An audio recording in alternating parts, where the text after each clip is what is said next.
Hello everyone, welcome back to our YouTube channel किताबों की पाठशाला। आज के इस वीडियो में हम प्रश्न बैंक पॉलिटिकल साइंस के सॉल्यूशन को देखेंगे। कक्षा 11वीं के विद्यार्थी जो 2021-22 की एग्ज़ाम देने वाले हैं उनके लिए ये वीडियो मोस्ट इम्पोर्टेंट होने वाला है।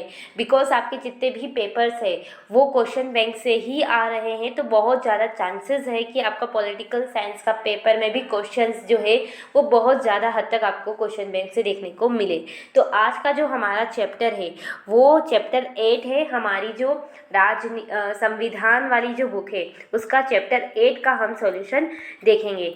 तो चलिए जल्दी से चैप्टर 8 के पास पहुंच जाते हैं। तो जैसा कि आप स्क्रीन पर देख सकते हैं हमारे सामने आ चुका है अध्याय 8 स्थानीय शासन। तो चलिए इसके सॉल्यूशन को देखते हैं। फर्स्ट क्वेश्चन है बहुविकल्पी जो क्वेश्चन आंसर है उनका आंसर देना है हमें। फर्स्ट है इसमें त्रिस्तरीय संविधान संशोधन है 73वां, 74वां, 78वां या 98वां। तो राइट आंसर रहेगा 73वां। उसके बाद भारत सरकार अधिनियम पारित हुआ था 1909 में, 1919 में, 1929 में या 1940 में। तो इसका राइट आंसर रहेगा 1919 में। उसके बाद अगला क्वेश्चन है स्थानीय शासन के निकायों को संवैधानिक दर्जा प्रदान करने की सिफारिश की गई थी, किसके द्वारा? 1989 में पीके डुंगन समिति के द्वारा, 1999 में मुथैया समिति के द्वारा या 1979 में मंडल समिति के द्वारा या फिर 1969 में कोठारी समिति के द्वारा। तो राइट आंसर रहेगा 1989 में पीके डुंगन समिति के द्वारा। उसके बाद अगला है संविधान संशोधन किस अनुच्छेद में है? 365, 366, 368 या 395। तो राइट आंसर रहेगा 368। अगला क्वेश्चन है ग्राम पंचायतों के आय का स्रोत क्या रहता है? मेला व स्थानीय कर, मृत्यु कर, भूमि कर या शिक्षा कर। तो राइट आंसर रहेगा मेला व स्थानीय कर। सही विकल्प कंप्लीट हुए। बात करेंगे सत्य असत्य की। फर्स्ट क्वेश्चन है नीति निर्देशक सिद्धांत अमेरिका के संविधान से लिए गए हैं? तो जी नहीं, इसका आएगा असत्य, क्योंकि नीति निर्देशक तत्व कहाँ से लिए गए हैं? आयरलैंड से। उसके बाद लोकसभा की सदस्य संख्या कितनी है? 545। तो ऑफकोर्स दिस इज राइट। उसके बाद संविधान के स्थानीय संस्थाओं के गठन का विषय राज्यों को सौंपा गया है? तो जी हाँ, इसका आएगा सत्य। ओके, इसका क्या आएगा? सत्य। उसके बाद भारत में द्विस्तरीय पंचायती राज्य की स्थापना की गई है? तो जी नहीं, इसका आएगा असत्य, क्योंकि भारत में कौन सी है? त्रिस्तरीय। ओके, ग्राम पंचायत, जनपद पंचायत और जिला पंचायत। ठीक है। उसके बाद 1993 का 73वां संविधान संशोधन ग्राम पंचायतों से संबंधित है? तो जी हाँ, इसका भी आएगा सत्य। सत्य सत्य कंप्लीट हुए। बढ़ते हैं रिक्त स्थान की पूर्ति कीजिए की तरफ। सबसे फर्स्ट क्वेश्चन है भारत में नगरीय प्रशासन किस वायसराय की देन है? तो जो लॉर्ड इरविन थे, ओके, लॉर्ड इरविन, उनकी देन है। ठीक है। उसके बाद नेक्स्ट क्वेश्चन है ग्राम पंचायत की कार्यकारिणी को क्या कहते हैं? तो इसको ग्राम पंचायत ही कहते हैं। ओके, ग्राम पंचायत। उसके बाद नेक्स्ट क्वेश्चन है यहाँ पर पंचायतों के चुनाव वर्ष में होते हैं? तो 5 वर्ष में पंचायतों के चुनाव होते हैं और बहुत बार 3 वर्ष में भी हो जाते हैं, जो कि एक्सेप्शन रहते हैं, किसी कारणवश होते हैं। ठीक है, तो 5 वर्ष। उसके बाद भारत में नगरीय प्रशासन का अस्तित्व हुआ। भारत में नगरीय प्रशासन का अस्तित्व कब से हुआ? 1883 से। उसके बाद नेक्स्ट क्वेश्चन है पंचायती राज दिवस को मनाया जाता है? तो 24 अप्रैल को पंचायती राज दिवस मनाया जाता है। उसके बाद अगला क्वेश्चन है हमारा यहाँ पर, एक वाक्य में उत्तर दीजिए। फर्स्ट है लोकतंत्र का अर्थ है? लोकतंत्र का क्या अर्थ होता है? लोकतंत्र का अर्थ होता है जनता का शासन, लोगों का शासन, जनता का शासन। ठीक है। अब्राहम लिंकन की जो डेफिनेशन है जनता के लिए, जनता के द्वारा, जनता का शासन क्या कहलाता है? लोकतंत्र कहलाता है। उसके बाद स्थानीय शासन का क्या अर्थ है? स्थानीय शासन का मतलब है गांव और जिला के स्तर पर जो शासन है। ओके, गांव और जिला स्तर का शासन स्थानीय शासन कहलाता है। अगला है त्रिस्तरीय पंचायतों से क्या तात्पर्य है? इसका मतलब ये है कि भारत में 3 स्तर पर पंचायत है। सबसे पहले ग्राम स्तर पर, उसके बाद सेकंड जनपद स्तर पर, ठीक है, उसके बाद थर्ड जिला स्तर पर। तो 3 स्तर पर पंचायत है। उसके बाद अगला क्वेश्चन है पार्षद यानी कि काउंसलर कौन होता है?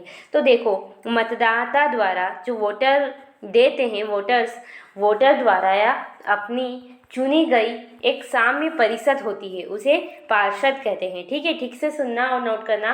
मतदाता द्वारा चुनी गई एक सामान्य परिषद जिसे पार्षद या काउंसलर कहते हैं। उसके बाद महापौर का कार्यालय कितना होता है? तो वही 5 वर्ष। ठीक है। इस तरीके से एक वाक्य में उत्तर कंप्लीट है। सही जोड़ी की तरफ बढ़ते हैं। फर्स्ट क्वेश्चन है, पंचायती राज संस्थाओं में चुनाव होते हैं, ठीक है, तो जनता द्वारा, तो फर्स्ट का ये आएगा। सेकेंड, नगर निगम, नगर पालिका एवं नगर पंचायत के भंग होने पर चुनाव करवाना अनिवार्य है, ठीक है, तो कितने 6 माह के अंदर, तो ये दूसरा आएगा। तीसरा, पंचायती राज्य प्रणाली की व्यवस्था जो कराई गई है वो राज्य के नीति निर्देशक सिद्धांत में है, तो ये आएगा थर्ड। उसके बाद कलकत्ता नगर निगम के अध्यक्ष कौन हैं, तो यहाँ पर आएंगे नेताजी सुभाष चंद्र बोस। उसके बाद पंचायती राज का उद्घाटन तो राजस्थान के नागौर से हुआ था, तो यहाँ पे आएगा 5वां। इस तरीके से ये सही जोड़ी है, ठीक है। स्क्रीनशॉट। बढ़ते हैं अति लघुत्तरीय क्वेश्चनों की तरफ। तो अब हमारे सामने 2 मार्कर क्वेश्चन आ चुके हैं और इस चैप्टर से 2 मार्कर क्वेश्चन ही आएंगे। तो चलिए देखते हैं इन सारे क्वेश्चंस के सॉल्यूशन को एक एक करके। फर्स्ट क्वेश्चन है हमारा, स्थानीय शासन की आवश्यकता क्यों होती है। जो हमने पंचायतें, नगर पालिका, नगर पंचायत, जिला पंचायत बनाई है, जो ये स्थानीय शासन है, इसकी ज़रूरत ही हमें क्यों महसूस हुई। तो चलिए इसके आंसर को देखते हैं। फ्रेंड, जैसा कि आप स्क्रीन पर देख सकते हैं, हमें स्थानीय शासन या स्थानीय स्वशासन की आवश्यकता है, क्योंकि लोकतंत्र को मजबूत करने के लिए स्थानीय शासन की आवश्यकता होती है। सबसे पहला, हमारा देश कैसी है, एक डेमोक्रेटिक कंट्री है, ओके, लोकतांत्रिक देश है हमारा, और यहाँ पर इस चीज़ को, इस नींव को मजबूत रखने के लिए हमें स्थानीय शासन की जरूरत होती है। सेकेंड, लोकतंत्र में अधिक से अधिक भागीदारी के लिए स्थानीय शासन चाहिए। देखो, भारत क्या है, गाँव से बना एक देश है, ओके, यहाँ पर गाँवों की संख्या बहुत ज़्यादा है, गाँव में बहुत ज़्यादा जो लोग हैं निवास करते हैं, इसलिए हर किसी की भागीदारी हो, इसीलिए स्थानीय शासन को बढ़ावा दिया गया है। उसके बाद लोगों की सबसे अच्छी समस्या, ओके, सबसे अधिक समस्या स्थानीय स्तर के होती है, यानी कि जो सबसे ज़्यादा लोग समस्या से जूझ रहे हैं वो कहाँ पर, गांव में, स्थानीय स्तर पर जूझ रहे हैं, इसीलिए स्थानीय स्तर पर अच्छे ढंग से इन्हें सुलझाया जा सकता है, और इसीलिए हमें स्थानीय शासन की आवश्यकता है। साथ ही अच्छे लोकतंत्र में शक्तियों का बंटवारा भी जरूरी है। देखो, लोकतंत्र कहाँ होगा, जहाँ पर शक्तियों का सही से विभाजन हो। कोई किसी एक के पास जब शक्ति नहीं होती है, जनता के पास जब पावर होती है, तो उसे लोकतंत्र कहते हैं, और इसीलिए स्थानीय शासन की जरूरत है, ताकि शक्तियाँ सबको थोड़ी थोड़ी मिले, जिससे संपूर्ण विकास हो सके। तो ये इसका आंसर है कि हमें स्थानीय शासन की आवश्यकता क्यों है। तो स्क्रीनशॉट। बढ़ते हैं नेक्स्ट क्वेश्चन की तरफ। सो नेक्स्ट क्वेश्चन है हमारा यहाँ पर, राज्य वित्त आयोग क्या है, ठीक है, तो इसको भी देखते हैं कि राज्य वित्त आयोग किसे कहते हैं या क्या है, कब स्थापना हुई। तो चलिए इसके आंसर को देखते हैं। सो जैसा कि आप स्क्रीन पर देख सकते हैं, अनुच्छेद 280 के तहत केंद्र के वित्त आयोग की तर्ज पर ही 1993 में भारत के जितने भी राज्य हैं, सभी राज्यों में राज्य वित्त आयोग की स्थापना की गई। अब इसका उद्देश्य क्या है, इसे क्यों बनाया गया है, तो देखो, पंचायत की जो वित्तीय स्थिति होती है, यानी कि पंचायत का जो वित्तीय विभाग से जुड़ा हुआ क्षेत्र होता है, उनकी समीक्षा करना, उन पर निगरानी रखना, ये सब किसका काम है, राज्य वित्त आयोग का। तो इसकी स्थापना 1993 में हुई, ठीक है। उसके बाद अनुच्छेद 280 के तहत हुई, भारत का जो वित्त आयोग है उसकी तर्ज पर, ठीक है। तो ये इसका आंसर है, 2 मार्कर है, इसलिए जल्दी से स्क्रीनशॉट। चलिए बढ़ते हैं थर्ड क्वेश्चन की तरफ। सो फ्रेंड, यहाँ पर अब थर्ड क्वेश्चन है, स्थानीय शासन के कौन कौन से विषय है, यानी कि जो स्थानीय शासन होता है वो किन किन क्षेत्रों में है, कौन कौन से उसके सेक्टर है। तो चलिए इसके आंसर को भी देखते हैं। तो जैसा कि आप स्क्रीन पर देख सकते हैं, गांव और जिला स्तर के शासन को स्थानीय शासन कहते हैं, ठीक है। अब इसके विषय क्या है, तो देखो, जो स्थानीय शासन है वो क्या है, आम आदमी के सबसे नज़दीक का शासन है। तो स्थानीय शासन के जो विषय है वो भी ऐसे ही है, जैसे आम नागरिक की क्या क्या समस्याएं हैं और उनकी रोज़मर्रा की जो जो ज़िंदगी है, ये जो पूरा सेक्टर है, ये जो पूरा क्षेत्र है आम नागरिकों की समस्याओं से जुड़ा हुआ स्थानीय स्तर पर, उसे कहते हैं स्थानीय शासन का विषय। तो ये इसका आंसर है, जल्दी से स्क्रीनशॉट। बढ़ते हैं क्वेश्चन बैंक की तरफ। अब यहाँ पर प्रश्न क्रमांक 4 है, स्थानीय शासन के समक्ष क्या क्या चुनौतियाँ होती है। जो गांव एवं जिला लेवल पर जो स्थानीय शासन चल रहा है, उनके समक्ष कौन कौन सी चुनौतियाँ है। तो चलिए इसके आंसर को भी देखते हैं।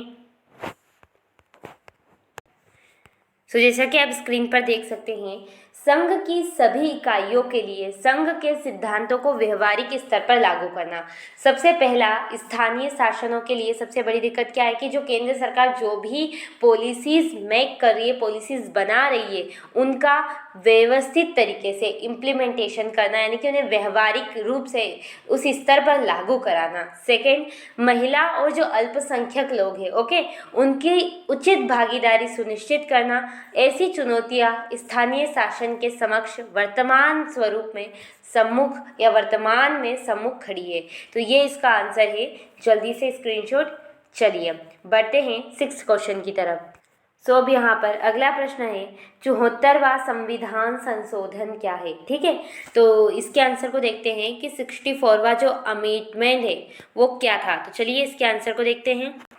जैसा कि आप स्क्रीन पर देख सकते हैं, भारतीय संविधान में 74वें संविधान संशोधन अधिनियम 1992 द्वारा नगर पालिकाओं को संवैधानिक दर्जा दिया गया। यानी कि जितनी भी नगर पालिका है उन्हें क्या किया गया, कैसा निकाय या कैसी संस्था बना दिया गया, एक संवैधानिक संस्था बना दिया गया।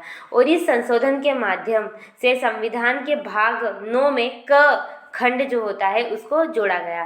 तो ये 17 संशोधन है या 1992 में हुआ था। और इसमें क्या बात कही गई कि नगर पालिकाओं को संवैधानिक निकाय या संवैधानिक संस्था बनाया जाए। इसके माध्यम से संविधान में भाग 9 के क को जोड़ा गया। तो ये इसका आंसर है। जल्दी से स्क्रीनशॉट। नेक्स्ट क्वेश्चन की तरफ आगे बढ़ते हैं। सो फ्रेंड, जैसा कि देख सकते हैं, अब यहाँ पर नेक्स्ट क्वेश्चन है 11वीं अनुसूची में कौन कौन से विषय सम्मिलित है।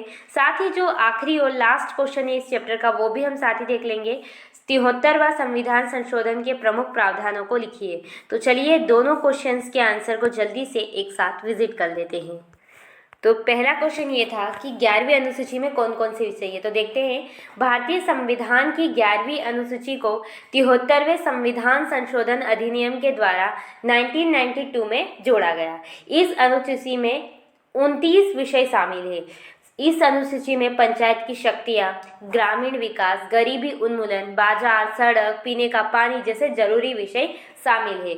यानी कि कुल मिलाकर पंचायत व पंचायत से जुड़े सभी विषयों को 11वीं अनुसूची में इंक्लूड किया गया है। ओके, और इसमें टोटल मिलाकर 29 विषय है अगर हम संख्यात्मक रूप में बात करें तो। ये इसका आंसर है कि 11वीं अनुसूची में कौन कौन से विषय शामिल है। तो ये आपके समक्ष उत्तर है।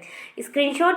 चलिए उसके अलावा लास्ट क्वेश्चन था 73वां संविधान संशोधन क्या है। तो देखते हैं 1993 में, देखो 74वां और उसके बाद 73वां।